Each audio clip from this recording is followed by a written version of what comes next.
Estamos falando da trajetória de José até ele alcançar as promessas que Deus havia estabelecido na vida dele. Tudo começou, como vocês lembram, com um sonho que José teve. Era o filho mais novo de Jacó. Jacó era filho de Isaac. Isaac era filho de Abraão. Então, José ali nós estamos falando a respeito dessa trajetória de José, do início da sua caminhada como adolescente ali aos 17 anos, até o momento que ele foi posto governador do Egito e ali pôde abençoar a vida de muitas pessoas, inclusive da sua própria família. Então, a primeira palavra que nós ouvimos aqui foi sobre o teste. Durante essa trajetória, que nós vemos até José se tornar governador, durante 13 anos, ele passou por alguns testes, ele passou por algumas situações. Não sei se você já chegou a ler, ou tem até em novela também a história de José, José no Egito. Eu acredito que você já deve ter ouvido ou conhecido um pouco sobre essa história. Então, ele passa durante a sua vida até alcançar as promessas de Deus, ele passa por alguns testes, por algumas provações, que não está alheio a nós passarmos também, pelo contrário. Assim como José, ele passou por esses testes e foi aprovado nesses testes e alcançou as promessas que Deus havia estabelecido na vida dele. Se nós assim praticarmos também e nós formos aprovados nesses testes que são colocados diante de nós, que a vida que o próprio Deus às vezes coloca diante de nós, se nós formos aprovados, receberemos também do Senhor as promessas que Ele tem liberado para as nossas vidas. Por isso que é tão importante falarmos a respeito desses testes, que José passou. E nós vimos no primeiro teste que ele passou, foi o teste do orgulho. José, ele teve um sonho, era o menor dos seus irmãos, era o filho caçula ali de Jacó, o filho queridinho, porque Jacó o teve na sua velhice, Então era um filho muito amado, e todos os outros irmãos de Jacó, os 11 irmãos, na verdade, de José, tinha inveja de José, porque via como o pai o tratava, o quanto ele era querido por ser o filho caçula. Então os seus irmãos tinham inveja dele. Mas aos 17 anos, José teve um sonho. E ele teve um sonho onde o seu feixe se levantava no campo, e os 11 feixes dos seus irmãos se curvavam diante dele. Posteriormente a esse sonho, ele conta para os seus irmãos ficam indignados com isso e falam: porventura nós iremos, você sendo o irmão mais novo, nós iremos se curvar diante de você. E começa ali uma rixa com José, o irmão caçula. Posteriormente, ele tem outro sonho, e nesse outro sonho ele vê que o sol e a lua e mais 11 estrelas se curvam diante dele novamente. Então, o seu pai vê isso e até fala: quer dizer que eu e sua mãe e seus irmãos, todos nós iremos se curvar diante de você? Então, José começa a ter esses sonhos. E isso gera uma inimizade entre os irmãos de José e ele. A tal ponto de, certa vez, como nós vimos aqui em Gênesis, que quando José vai visitar os seus irmãos, que os seus irmãos haviam levado as ovelhas para pastorear a uma certa distância, e durante algum tempo José vai atrás dos seus irmãos para ver como é que eles estavam, e ali os seus irmãos planejam matar José ao vê-lo, porque sabia que o pai amava mais José e já tinha raiva. E para ser sincero, quando você vai ler aqui o início desse capítulo, você vai ver também que José era um X9. Ele dedurava os irmãos em tudo para o seu pai.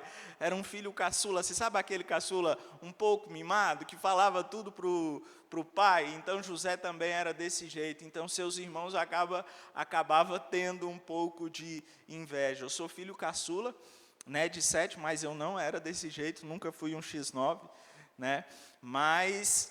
E também nunca fui o predileto ali dos meus pais, nem nada. Pelo contrário, todos tratavam iguais, a todos, mas meus irmãos não pensam dessa forma.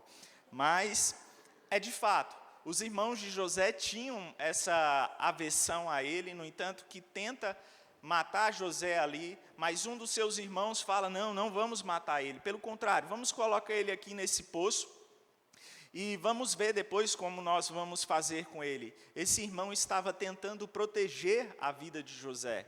E ele fica naquele poço. E nós vemos no decorrer da ministração do pastor, falando justamente sobre o teste do orgulho que ele passou. Um rapaz de 17 anos que tinha uns sonhos, que começou a ter uns sonhos dado pelo próprio Deus para a sua vida.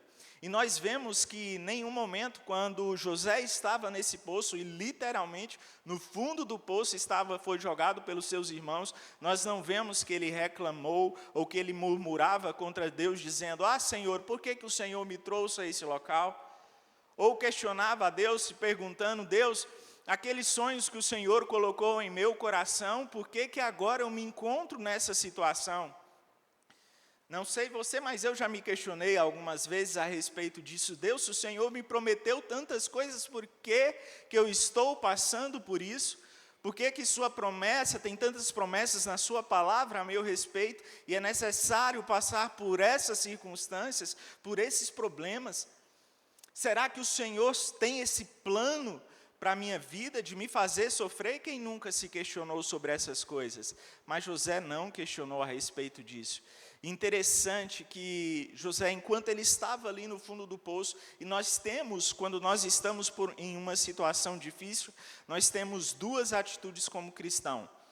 Uma é entender que o Senhor governa a nossa vida, que quando você entregou a sua vida a Jesus, você deu a Ele o controle da sua vida, e Ele tem o controle da sua vida, e você descansar no Senhor, ou você tomar essa outra atitude, que é você tentar fazer as coisas pela força do seu braço. Você acha que se encontra em uma determinada situação e aparentemente a situação não tem saída, você olha para um lado, para o outro, assim como José não vê saída, e você começa a querer resolver as coisas com a sua própria força, achando que você tem força suficiente para sair dessa situação, ou que você, pela sua capacidade, você irá sair dessa situação. É onde que você pega, como o pastor falou, você pega uma enxada, e às vezes você começa a cavar o poço, se tornando ele mais profundo ainda, pensando que está saindo da situação, você só está dificultando o seu problema. Por falta de humildade, por falta de entender que há um Deus soberano sobre a sua vida, que há um Deus soberano que governa a sua vida, e quando você entregou a sua vida a Ele, você não fez isso simplesmente por fazer um ato aqui entre a igreja para demonstrar uma fé. Não, quando você fez isso de coração, você fez de forma genuína, entregando a sua vida ao Senhor Criador de todas as coisas, e Ele rege a sua vida. Nesses momentos, quando você reconhece isso, a circunstância que você está passando, a dificuldade que você está passando, é onde vem o espírito de humildade e quebrantamento, onde você olha para você e você pode até ter errado.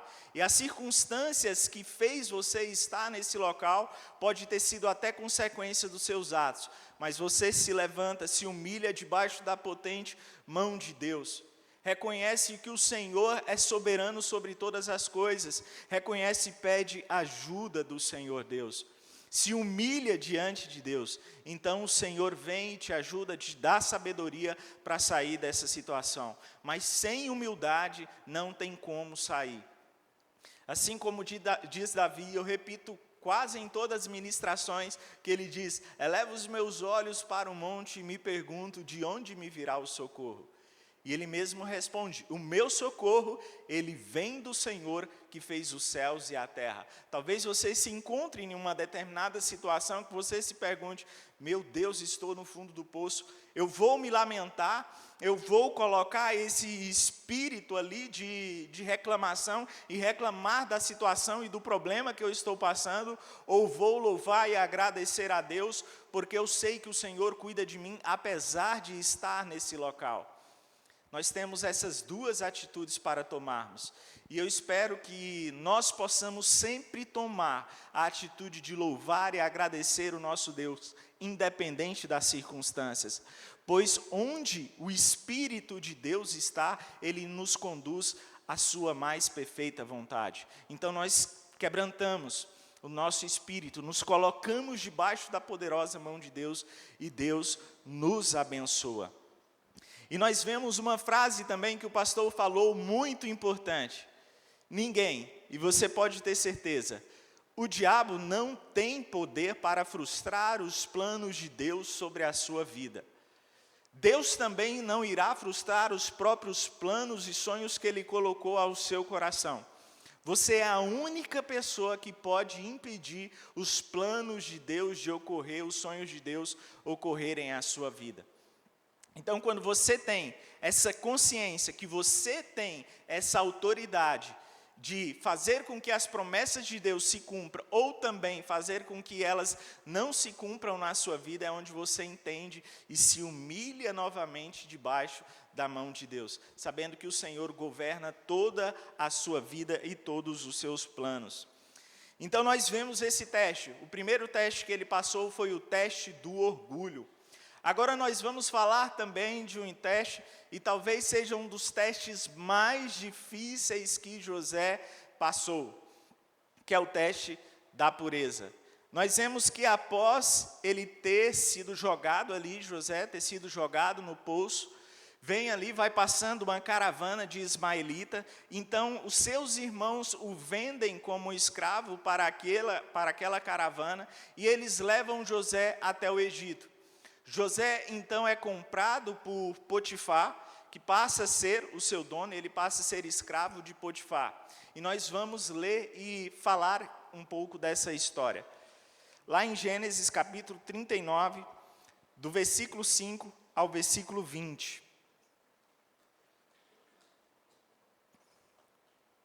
Que diz assim: desde que o deixou cuidando de sua casa e de todos os seus bens, o Senhor o abençoou a casa do egípcio por causa de José. A bênção do Senhor estava sobre tudo que Potifar possuía, tanto em casa como no campo. Assim deixou ele aos cuidados de José tudo o que tinha, e não se preocupava com coisa alguma, exceto com a sua própria comida. José era atraente e de boa aparência, e depois de certo tempo, a mulher do seu senhor começou a cobiçá-lo e o convidou: venha, deite-se comigo. Mas ele se recusou e lhe disse: meu senhor não se preocupa com coisa alguma de sua casa, e tudo que tem deixou aos meus cuidados. Ninguém desta casa está acima de mim. Ele nada me negou, a não ser a senhora, porque é mulher dele. Como poderia eu, então, cometer algo tão perverso e pecar contra Deus? Assim, embora ela insistisse com José, dia após dia, ele se recusava a deitar-se com ela e evitava ficar perto dela. Um dia, ele entrou na casa para fazer suas tarefas. Nenhum dos empregados ali se encontrava. Ela o agarrou pelo manto e voltou a convidá-lo: vamos, deite-se comigo.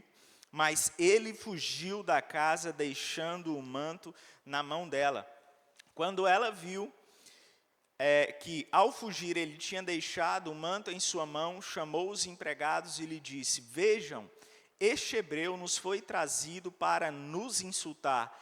Ele entrou aqui e tentou abusar de mim, mas eu gritei. Quando me ouviu gritar por socorro, largou seu manto ao meu lado e fugiu da casa. Ela conservou o manto consigo até que o senhor de José chegasse à casa.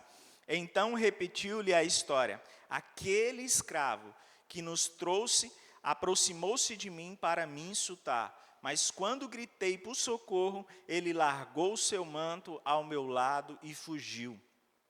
Quando seu senhor ouviu que a sua mulher disse: foi assim que seu escravo me tratou, ficou indignado, mandou buscar José e lançou-o na prisão que eram postos prisioneiros do rei. Então, nós vemos aqui que essa mulher, na verdade, aqui durante, não cita o nome dela, né, da esposa de Potifar, mas uma mulher totalmente, assim, perversa essa mulher, hein? Olha o que ela tenta fazer com esse homem. Tenta de todas as formas seduzi-lo e depois acaba lançando ele ali na prisão, condenando ele através de uma mentira. Nós vemos então aqui no início desse texto, né, desse capítulo, que ela começa a olhar para José, ela começa a desejar, ela começa a olhar para ele de uma forma diferente. Afinal, ele tinha ali ele comandava ali toda a casa de Potifar, então ele já provavelmente devia ter os seus 18, 20 anos, já era um jovem, como a palavra diz aqui, atraente e muito bonito. Então ela começa ali a tentar seduzir ele, convidar a ele para vir se deitar com ela, mas todas as vezes ele se recusa ao convite dela. E o que mais me chama a atenção nessa história que nós acabamos de ler, é o que ele diz quando ela o convida novamente, que diz assim: como eu poderia cometer algo tão perverso, tão grande iniquidade e pecar contra Deus? Era assim que José via a questão da imoralidade sexual. Como eu poderia cometer algo tão horrível e pecar contra o Senhor, meu Deus? E meus irmãos, nós estamos falando de José. Diferente de José, para nós temos o Espírito Santo de Deus que habita dentro de nós. Você o recebeu, eu o recebi a partir do momento que nós entregamos a nossa vida a Jesus. Nós recebemos o Espírito Santo de Deus, então o Espírito Santo de Deus, assim como prometido, ele nos ajuda em nossas fraquezas. José não tinha o Espírito Santo de Deus habitando dentro dele, pelo contrário. O Espírito Santo de Deus simplesmente apareceu para ele através de um sonho que ele teve. Assim como o seu bisavô Abraão, ali em Ur dos Caldeus, na Mesopotâmia, quando apareceu a ele e disse a ele: olha, vai para um lugar que eu te mostrarei, e farei de ti uma grande nação, te abençoarei os que te abençoarem, e amaldiçoarei os que te amaldiçoarem. Assim como o Espírito Santo, através de um sonho, falou com Abraão, assim ele fala com José. E José não tinha o Espírito Santo habitando dentro dele, mas esporadicamente o Espírito Santo trazia um sonho revelador a ele. Mas ele conhecia o seu Deus, ele conhecia o Deus do seu bisavô, do seu avô e do seu pai. O Deus de Abraão, o Deus de Isaac e o Deus de Jacó, ele conhecia esse Deus. E como ele conhecia esse Deus? Através das histórias do seu próprio pai. Quando ele fala, olha, como eu poderia cometer tamanho pecado, ou como poderia cometer tamanha iniquidade contra o meu Deus? Isso fala de um homem que tinha um caráter, uma índole baseada num conhecimento, em um relacionamento com Deus. Uma grande intimidade com Deus. A tal ponto de ser um jovem, e por sinal na flor da idade, cheio dos seus hormônios ali, 20 e poucos anos de idade, ele poderia em algumas circunstâncias ceder ao pecado, mas ele não cedeu a essa tentação. Mas ele diz: como poderia eu cometer tamanha iniquidade contra o meu Deus? E como eu falei, ele não tinha o Espírito Santo de Deus que habita hoje dentro de nós, que testemunha em nosso espírito que nós somos filhos de Deus. Essa consciência, essa convicção que você tem em seu coração, que você é filho de Deus, isso vem através do Espírito Santo de Deus que habita dentro de você. Por isso que você pode dizer: eu sou filho de Deus, porque o Espírito de Deus habita dentro de você e ele fala ao seu espírito que você é filho de Deus. José não tinha isso, mas ele conhecia o Deus dele através do seu pai. Ele conhecia o seu Deus através das histórias que ele ouvia do seu pai, do seu avô, das histórias que ele ouvia do seu pai, da sua mãe, do seu bisavô Abraão. E é uma pergunta que eu quero fazer para você. Talvez, não sei você, mas você tem esse desejo de transmitir para os seus filhos, a tal ponto dos seus filhos dizer, olha, o meu Deus, eu sirvo a um Deus, o Deus que meu pai serve. O meu Deus é o mesmo Deus que meu pai serve e adora. E quando você puder, quando seus filhos for fazer as orações, falar a Deus, o Deus de Abraão, de Isaac, de Jacó, o Deus do meu pai, a qual meu pai serve e teme. É esse Deus que eu invoco. Os seus filhos é capaz de olharem para você e ver você ser uma mulher de Deus, um homem de Deus que transmite essa intimidade e relacionamento com Deus? Porque isso aqui, a palavra de Deus, não é uma literatura qualquer. Isso aqui não está falando de histórias, simplesmente de histórias. Isso fala de um relacionamento, de um Deus, criador de todas as coisas, que quer se relacionar com você. Isso é a palavra de Deus, é o verbo de Deus encarnado. Deus se fez e Ele criou você. Ele criou você para se relacionar com Ele. Deus te criou e o propósito da sua criação aqui na terra é se relacionar com Deus. Às vezes nós pensamos e nós ouvimos muito falar, eu fui criado para viver uma vida feliz, eu fui criado para viver uma vida de amor, uma vida de paz aqui na terra, sim. Mas acima de tudo, o seu propósito de existência aqui na terra é se relacionar com Deus, com esse Deus que é citado aqui na palavra, esse Deus que nós estamos falando. Então, isso tem que partir de nós, um relacionamento profundo, de intimidade com esse Deus. Se nós não nos relacionarmos com esse Deus nesse nível, perdemos o propósito. Infelizmente, tem muitos cristãos até que não se relaciona com esse Deus e não conhece esse Deus. Às vezes só conhece o Deus de ouvir falar, mas não se relaciona com esse Deus. E quando vem algumas circunstâncias, quando vem alguma provação, não é capaz de fazer assim como José, não é capaz de dizer assim como José, como eu poderia cometer tamanha iniquidade contra o meu Deus? Nós temos que se preocupar com isso. Como as pessoas têm visto esse Deus a qual nós professamos, como os nossos filhos irão ver esse Deus a qual nós professamos. Jacó, eu tenho certeza disso, que juntava ali com os seus filhos e falava a respeito das experiências que ele teve com Deus, porque o nosso Deus é um Deus de experiência, o nosso Deus é um Deus de relacionamento. E Jacó podia falar ali para José, falar das vezes que, aquela vez que no vale de Jaboque, ele lutou contra o anjo e perseverou ali, lutando com o anjo até o amanhecer, e o anjo o abençoou. Ele contando essas histórias de experiência, contando a experiência também que o seu irmão Esaú procurou matar e ele fugiu, e ele teve uma visão do Senhor, onde ele viu uma escada, ele contando essa experiência a José, falando da intimidade, das experiências que ele teve no decorrer da sua vida com esse Deus. E isso foi crescendo, alimentando um relacionamento em José com Deus também, contando do seu pai Isaac também, que teve o seu filho também na velhice, Jacó e Esaú.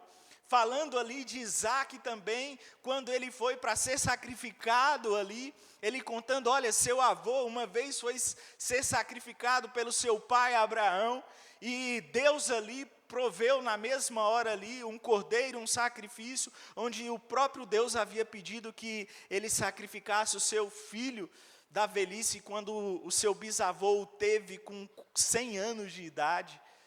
Então, ele contando essas experiências de relacionamento entre o seu avô e seu bisavô, contando para o seu filho. Que coisa linda! Que coisa, assim, admirável, as experiências que nós podemos contar aos nossos filhos, da experiência que nós tivemos com o nosso próprio Deus. E seus filhos, os nossos filhos, ficarem admirados por esse relacionamento e querer ter um relacionamento com Deus também, assim como nós vemos na palavra de Deus. e poder crescer no coração deles essa vontade de servir e adorar ao nosso Deus. Eu tive esse privilégio de nascer em um lar cristão, e por muitas vezes eu faço essa oração. Começa orando, Deus de Abraão, Deus de Isaac, Deus de Jacó, o Deus do meu pai, a qual ele serve também, porque eu já vi as experiências que meu pai passou, as experiências que ele suportou na caminhada de fé dele e como ele foi aprovado. Então isso em mim gerou, e na verdade foi um sinal que me levou a entregar a minha vida a Jesus. Quando na faculdade eu tinha me distanciado, na verdade, na adolescência, dos caminhos do Senhor, mas o que me fez tomar um pontapé inicial para conhecer a esse Deus foi falar assim, olha, o que meus pais já passaram e o que eles falam a respeito desse Deus é tão grande, os milagres que eu já vi acontecendo, não é possível que esse Deus não seja real. Porque tem uma certa idade, né, que eu passava a querer discordar de todas as coisas, assim como adolescente, discordar de tudo. Eu acho que Deus não existe, esse tipo de questionamentos. Mas não tinha como negar o poder de Deus, o que eu via, o que Deus fazia na vida da minha família. Não tinha como negar os testemunhos que meus pais contavam a respeito da intimidade e o relacionamento que eles tinham com Deus. Isso era inegável. Eu podia até discordar da Bíblia, e discordava várias vezes, não acredito nisso, não é possível uma coisa dessa acontecer. Mas quando eu via o agir de Deus na vida da minha família, através da vida dos meus pais, eu falava, tem algo diferente, tem algo aí que não tem como dizer que esse Deus não existe. Foi o que me levou a tomar o pontapé inicial e falar e tomar essa decisão. Eu vou decidir conhecer a esse Deus, vou me esforçar para conhecer esse Deus, e se realmente Ele existe, eu quero conhecer esse Deus, vou dar uma oportunidade, senão eu me afasto, já estou desconfiado que Deus mesmo existe, já afasto e continuo na minha vida. Pude então entregar a minha vida a Jesus e encontrar o amor de Deus, ser encontrado pelo amor de Deus, a tal ponto de transformar a minha vida de uma forma impactante o que Deus fez em minha vida. A tal ponto de ter uma vida e cometer várias coisas erradas, mas quando eu entreguei a minha vida a Jesus, quando de coração eu entreguei a isso, pude encontrar um oceano de amor que Deus teve por mim. Pude passar então a ter experiências com o próprio Deus, porque o nosso Deus é um Deus de relacionamento. Agora sim também, os meus filhos também ouvirão a esse Deus de Abraão, de Isaac, do meu pai e o Deus de Samuel também. Eles ouvirão falar da história, das experiências que eu tive com Deus. Mas meu irmão, essas experiências que nós vemos aqui na Bíblia, essas vitórias que esses homens tiveram na Bíblia, vitória tem como nós conseguirmos sem termos lutas? Tem como obter vitória se não houver lutas? Tem como obter vitória se não houver guerras? Tem como você testemunhar das suas vitórias se não houver batalhas? De forma alguma. Então é necessário que essas coisas, que nós passamos por dificuldades, mas sabemos que em todas as coisas nós seremos mais do que vencedores por meio daquele que nos amou. Essa é a convicção, essa é a certeza que nós temos em nosso coração. Essa é a convicção que nós temos que ter, assim como José. E quando aparecer alguma proposta, alguma coisa que faça te fazer romper essa intimidade ou esse relacionamento com Deus, você possa repetir assim como José: como poderia eu cometer tamanha iniquidade contra o meu Deus? José não abriu espaço em seu coração para flertar com o pecado. E é o que nós devemos ter cuidado. Essa palavra falou muito comigo, falou muito ao meu coração. É uma palavra de alerta. Eu tenho certeza aqui que todos aqui são fortes, são homens e mulheres cheios do poder de Deus, cheios da glória de Deus, mais do que vencedores em nome de Jesus. Eu tenho certeza que o que eu vou falar aqui vai servir apenas como uma prevenção na sua vida, que eu tenho certeza que todos aqui são servos do Deus Altíssimo e que têm um relacionamento profundo com Deus. Ele não flertou com o pecado. Nós vemos que a mulher, no versículo 7, começou a cobiçá-lo. A mulher do seu senhor começou a cobiçá-lo. E a cobiça é um sentimento oculto, íntimo, que ninguém percebe, mas que, se permitirmos, vai crescer e gerar pecado. Ela é algo íntimo. A cobiça se nasce, primeiramente, nós vamos ver aqui, ela nasce a cobiça, mas às vezes sem querer compartilhar aquela cobiça, porque é algo até que nos traz vergonha. Às vezes, se nós não tivermos cuidado, nós vamos querendo alimentar aquela cobiça. E nós vemos lá em Tiago, capítulo 1, versículo 14 ao versículo 15, que diz assim: ao contrário, cada um é tentado pela sua própria cobiça, quando esta o atrai e o seduz. Então, a cobiça, depois de haver concebido, dá luz ao pecado. E o pecado, uma vez consumado, gera a morte. Nós vemos que tudo começa pela cobiça. Aqui, antes desse versículo aqui, para contextualizar o que está falando, olha, Deus não tenta a ninguém. Porque Deus não é tentado, então Deus não tenta a ninguém. Mas cada um é tentado pela sua própria cobiça, que esta o seduz e o atrai. E depois dela ter seduzido, a cobiça ter seduzido, depois de ter o atraído, ela vai então, ela gera a luz e o pecado gera a morte. Mas o que Tiago está falando aqui não é simplesmente de uma morte física. Talvez nós pensamos, é uma morte física, não. A morte física para aqueles que estão com Cristo é um meio de alcançar, é um meio de estar com todo o Criador, é estar com o ser que te criou, que te formou, é estar em plena comunhão com Deus realmente. A morte para quem está com Cristo não é algo pesado, porque a própria palavra de Deus fala que aqueles que estão com Cristo não vê a morte, simplesmente passa de um momento, de um estado físico para um momento espiritual de alegria e de intimidade com o seu Criador. Mas aqui está falando de uma morte, além de uma morte do afastamento da intimidade, do relacionamento com Deus, aqui na terra está falando por toda a existência, por toda a sua vida após essa vida passageira. Está falando de uma separação, de uma intimidade com Deus aqui na terra. Você foi feito para se relacionar com Deus, foi o que eu falei aqui inicialmente. O propósito da nossa criação é se relacionar com Deus. Quando o homem perde esse sentido, ou quando o homem perde esse propósito de se relacionar com Deus, ele perde o sentido da sua vida. A vida se torna vazia, a vida se torna sem propósito algum. Eu não sei vocês, mas eu acredito que todos aqui já passaram por isso antes de entregar sua vida a Jesus. Qual o propósito da minha vida?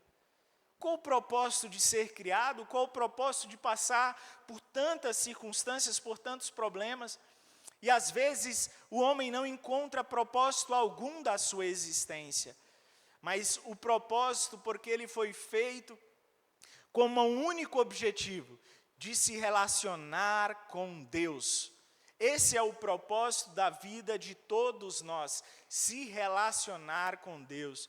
Diga para a pessoa que está do seu lado, o propósito da sua vida é se relacionar com Deus. Agora dá uma advertência a ele. Então se relacione com Ele. Esse é o nosso objetivo. Esse é o nosso propósito de vida, se relacionar com Deus. E nós temos que ter cuidado com o que Tiago fala através da cobiça. A cobiça, ela é algo oculto. Às vezes um desejo, às vezes algo que você viu no Instagram, talvez uma pessoa que você começou a seguir, talvez algo que você esteja vendo constantemente, e isso acaba gerando, aparentemente parece ser algo inofensivo. Mas a palavra de Deus, Jesus Cristo, nos adverte que nós devemos ser simples como uma pomba, mas também prudentes como uma serpente. Nós devemos ser prudentes, nós devemos saber e ter a consciência, assim como diz a palavra de Deus, que o inimigo, ele está sempre em nossa volta, tentando nos matar e destruir. Nós temos que ter a consciência que o inimigo sempre está colocando diante de nós propostas para nos fazer pecar. E às vezes a cobiça, ela parece ser algo inofensivo. Só ilustrando aqui um pouco para que os irmãos entendam, às vezes a cobiça, ela parece com um leãozinho. Não sei se você já viu um leãozinho, é tão bonitinho quando você vai ver, né, nos filmes ou naquele Nat Geo, alguma coisa assim. Os leões são tão fofinhos, aquela juba, aquele leãozinho pequenininho, é tão fofinho, o urso mesmo, principalmente aqueles ursos, é tão fofinho, tão bonitinho. E nós vemos, não sei se você se lembra, mas teve um caso que ocorreu em 2019 na República Tcheca, onde um homem, ele criava um leão.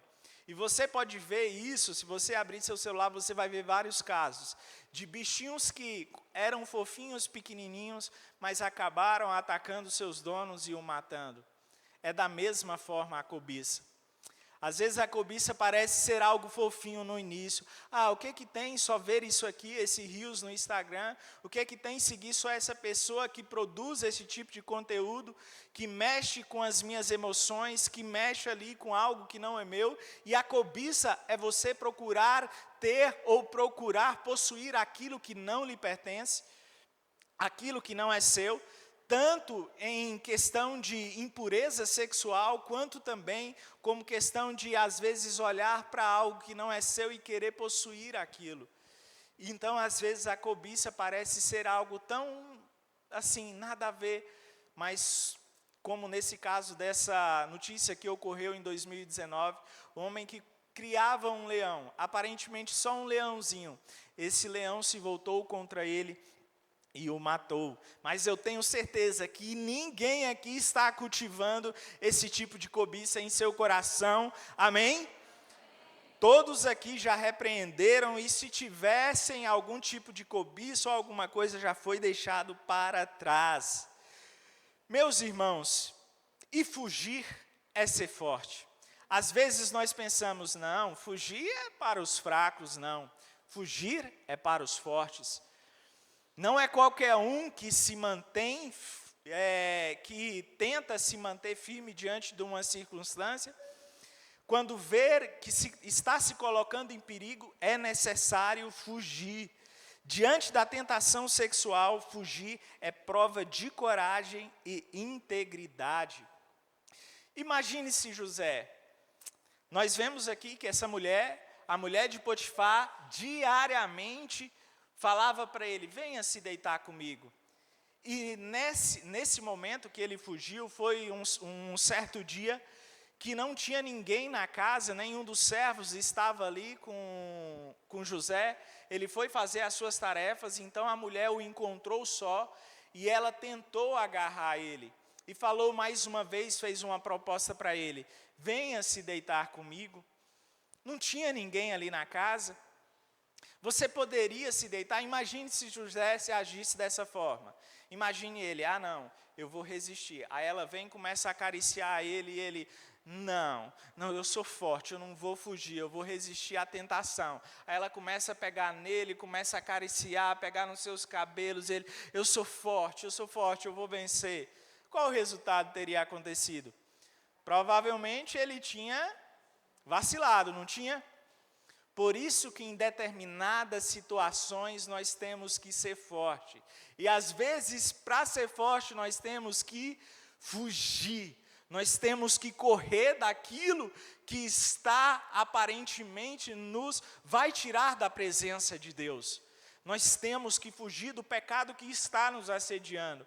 Se você tem, ou talvez tenha alguma coisa que está te levando a uma tentação, que está te levando, e essa sedução pode te levar ao pecado, meu irmão, seja forte e fuja disso.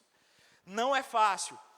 Isso não é para qualquer um, isso é para os corajosos. Fugir é para os corajosos.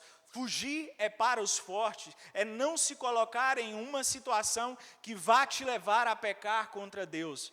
Mas o seu amor, a sua consciência para com Deus é tão grande, que não vale a pena você se expor a determinada situação.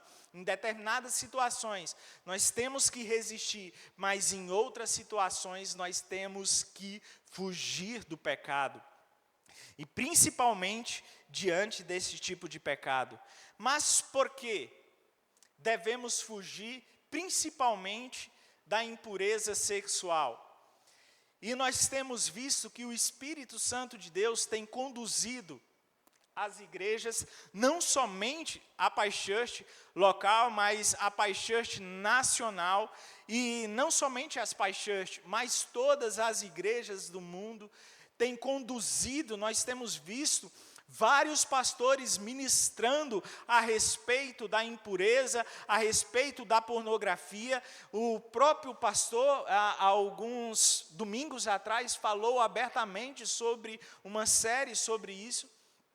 Nós temos visto que ultimamente o Espírito Santo tem incomodado as igrejas, aos pastores, a liderança para falar sobre esse tema.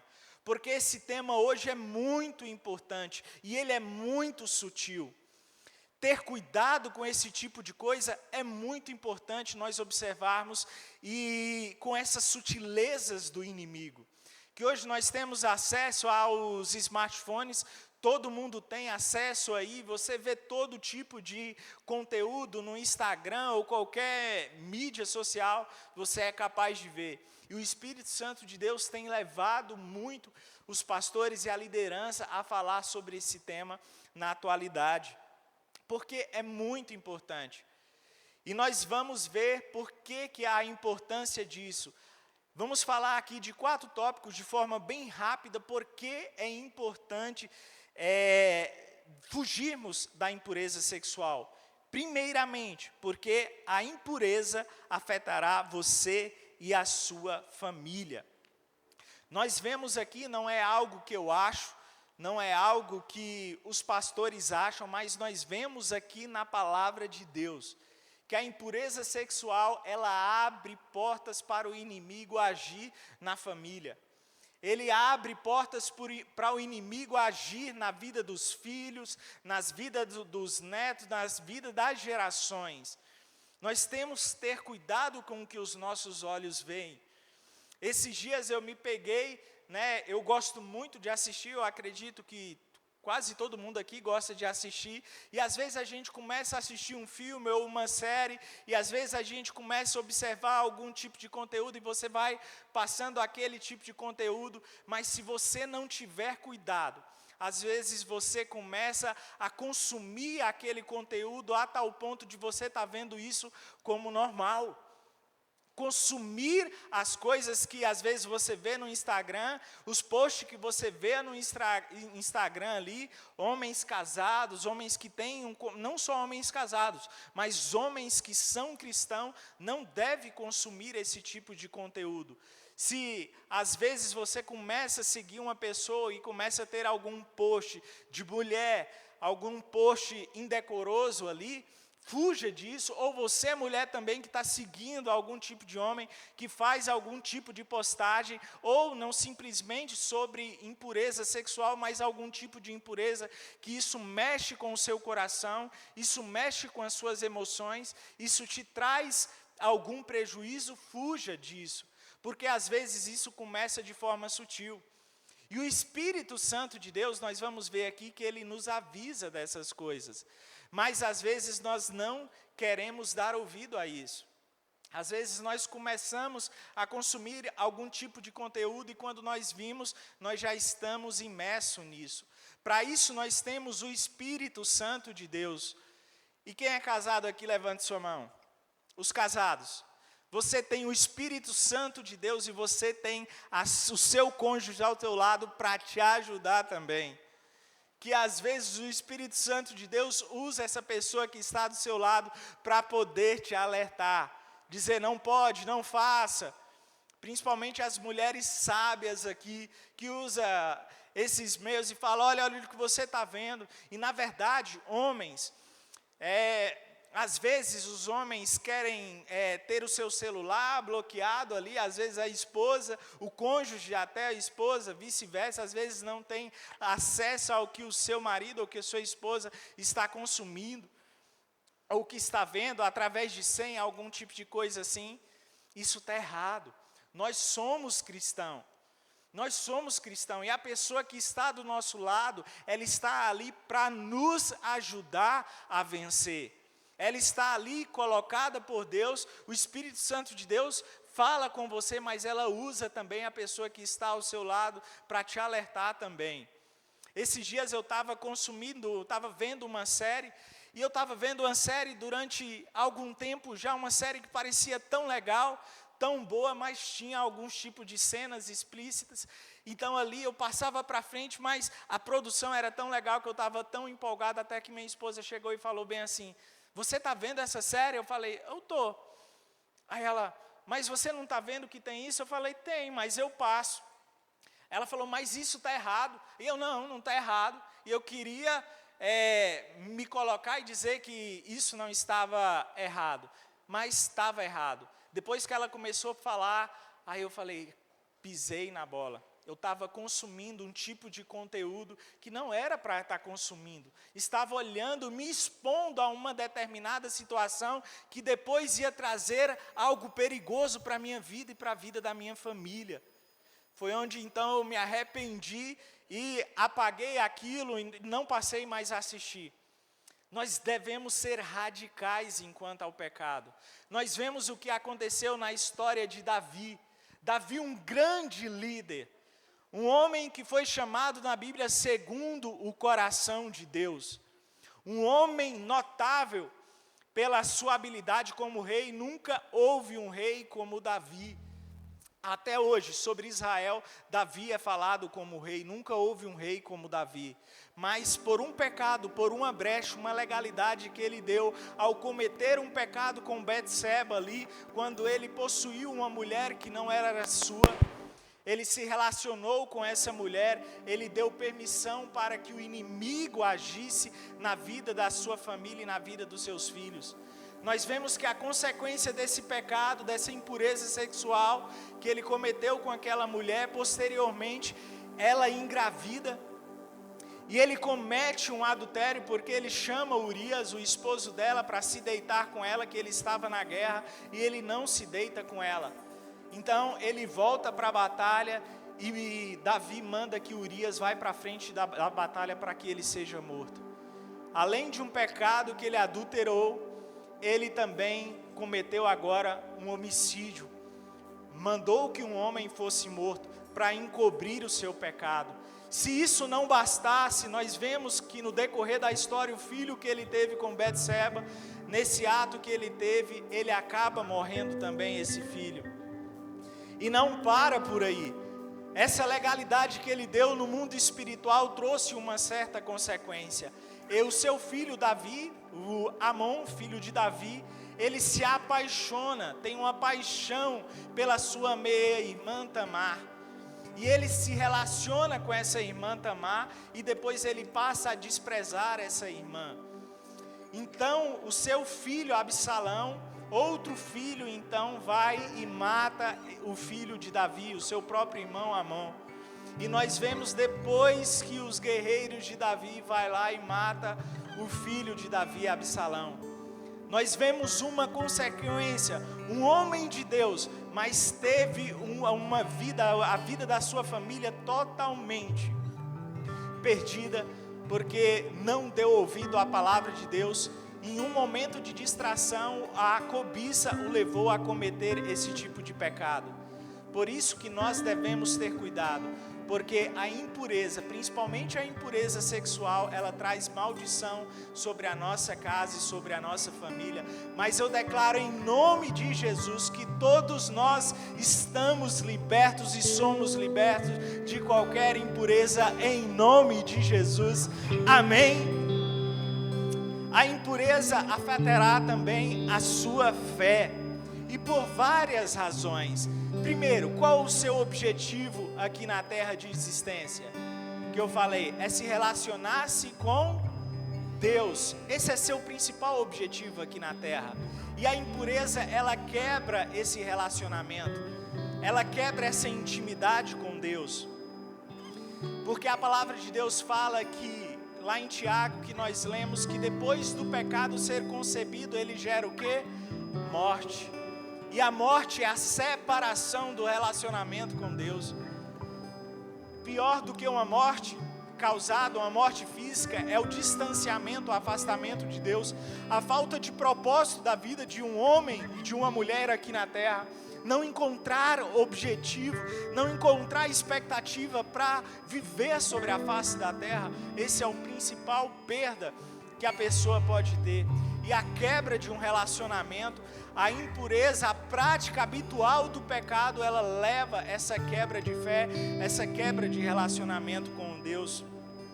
Isso nos faz também permanecer no engano constante, porque às vezes queremos esconder, alguns por aí, não é o nosso caso, mas às vezes querendo esconder aquilo que está vendo, aquela cobiça, aquele desejo que está consumindo, acha que está enganando o seu cônjuge, acha que está enganando as pessoas à volta, acha que está enganando até o próprio Deus, mas esquece que está enganando somente a si mesmo, pensando que está enganando. Então vive uma vida de escondendo coisas. Outra coisa, cegueira espiritual. Quem vive numa prática dessa tem uma cegueira espiritual a tal ponto de não perceber um abismo chamando outro abismo. Davi, quando cobiçou Betseba ali, quando ela estava tomando banho, quando ele cobiçou, quando ele desejou ela, ele não imaginava a repercussão que isso traria na sua vida. Mas cobiçou, e através da cobiça ele se deita com ela, através da cobiça ele comete um homicídio, através da sua cobiça a sua família toda foi destruída. A cegueira espiritual.